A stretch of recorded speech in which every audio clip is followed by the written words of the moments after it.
Okay, so here's something a little bit different. We're going to talk about drones. I got three of them sitting here in front of me. All three of them are mine.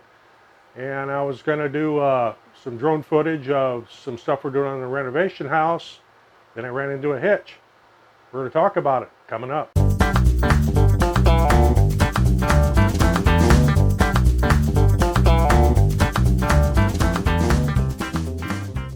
I'm Roger, welcome to the shop. We're going to talk about here a little bit of drones. Not necessarily shop related, but I branch out into all kinds of different things here. I've got three different drones sitting here in front of me. All three of them are mine. This one here is a Propel Skyrider. It's a toy.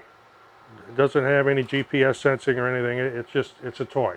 And one of the first, not the first drone we had here, but one that I would let the grandkids play with. And it's got prop guards, and one of them's broke, and you can probably guess how that happened.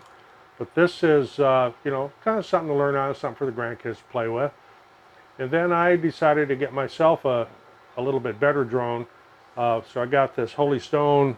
This is a HS-120D, and it's crashed before, and it's been hot glued. And yeah, things happen when you're learning. I've had it for a while.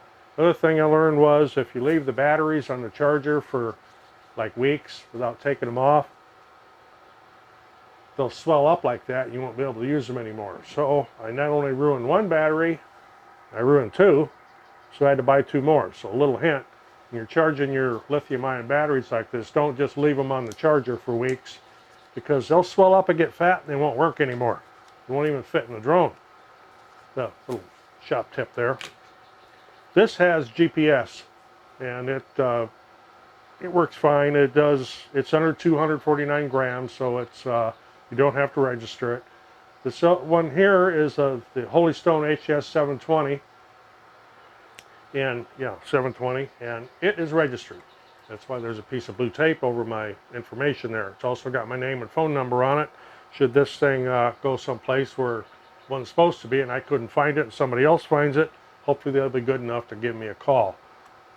I don't do this commercially. I just play around with these, flying for fun. Where I live here, I can't fly any of these because we are about 3 miles from an airport. And that is an absolute no-fly zone. If you go to the app on Before You Fly and look, and it puts your GPS location in, your maximum altitude is 0. So can't fly them here.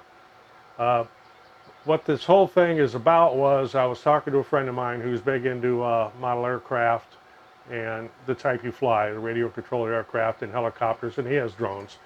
And I was telling him I was going to take the 720 up to the renovation house because that's in an unrestricted flight area. I could fly any place I want over there and do some aerial shots of it to use on some of my videos. And he says, have you got your license yet? I go, well, no, I'm just a recreational user.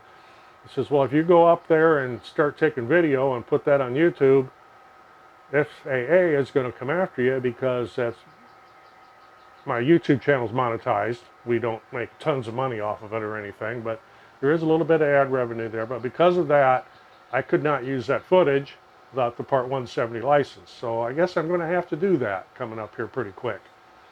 A little something to think about. I've started looking into it, and there's some new regulations now for 2021 that if you're in the drones, you probably heard about. With the remote ID, is going to be pretty much required by 2023. They're giving the manufacturers 18 months to come up with some way to do it, and then the owners of the drones, you'll either need to retrofit, put an ID on it, or you'll need to get a new drone that does have the remote ID. So a little bit of a quick video here on me and my drones and why I can't use any drone footage yet. So I'll be working on that Part 170 license here. It doesn't look like it'd be all that hard. I obviously have a few things to learn. It's just not my trade.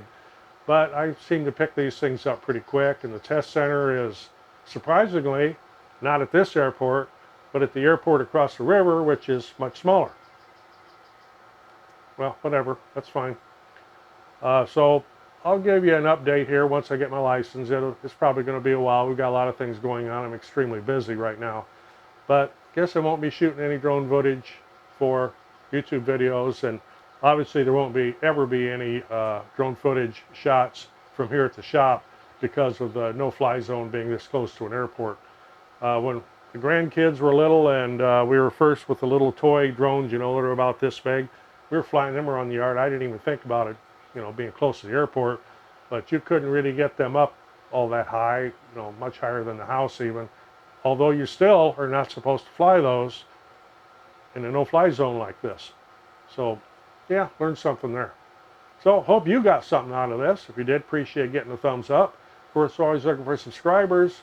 Next to that subscribe button's a little bell. You click that bell, you'll be notified when I post another video. I'm Roger in the shop with my drones that I can't fly here.